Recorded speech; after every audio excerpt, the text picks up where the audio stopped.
You did it. You made it to week 2 of the 5-week Competitive Life for Event Staff Challenge. The whole idea is that we're raising the entire industry's leadership lids to areas and places that we didn't even know it could go. And this is my promise to you. By taking the time to STFD, slow the fun down, and think about the way you're showing up as a leader and as a guest experience provider, it's truly priceless.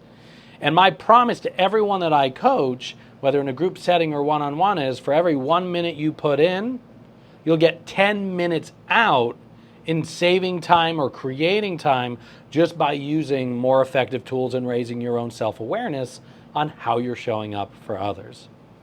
I'm looking forward to hearing, whenever we have the opportunity, how the tools are already showing up.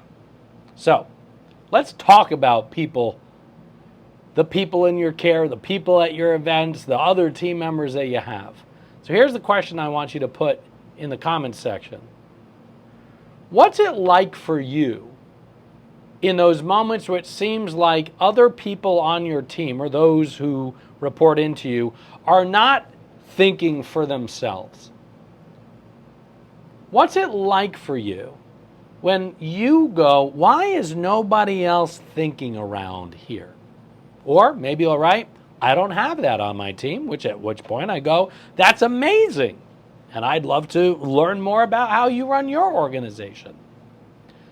So a lot of times when I walk into competitions and I have the opportunity to shadow, I'm watching the staff. And it's apparent to me that they're waiting for the event director or the show director to tell them what to do. More times than not, the staff's sitting on their phone. They don't know how to answer guest questions, or worse, don't know where to obtain the information for the guests, and so they leave the guests going, I don't know. And my question to you is this your staff? Is this your team? And if the answer is, I don't know, then what an awesome opportunity to start some reconnaissance and seeing how's your team showing up for your guests and for one another.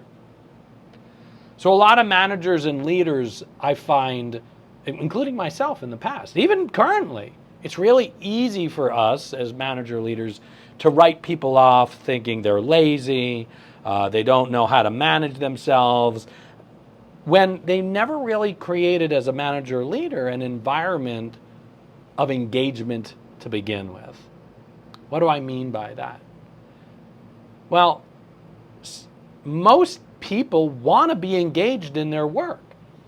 But when people leave competitions, organizations, companies, most of the time they're leaving the manager or the leader, not the event itself. And one of the fastest ways to create engagement, because that's why most people leave, they don't feel engaged, they don't feel like their talents are being levered.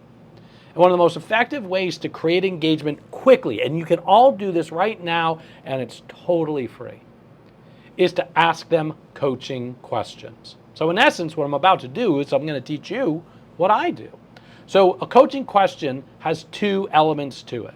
One, it's open-ended, meaning it's not a binary answer, yes or no. 85 degrees, 65 degrees. So 1, open-ended question. 2, it's non-judgmental. Why did you do that dumb thing would probably be a judgmental question. So I'll give you 2 examples of what a closed-ended question could look like. Remember, closed-ended is binary. It's a yes or no. So the first question is, did it get done at load-in? It's a yes or a no. Is the event going well? It's a yes or a no.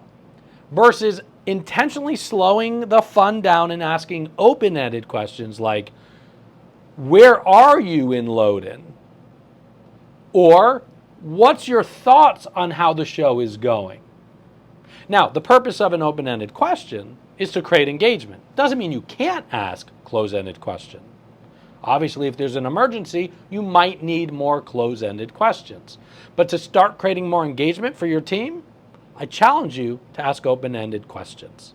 So, put in the comment section right now, what's one open-ended question you will ask somebody within the next 24 hours who's on your team?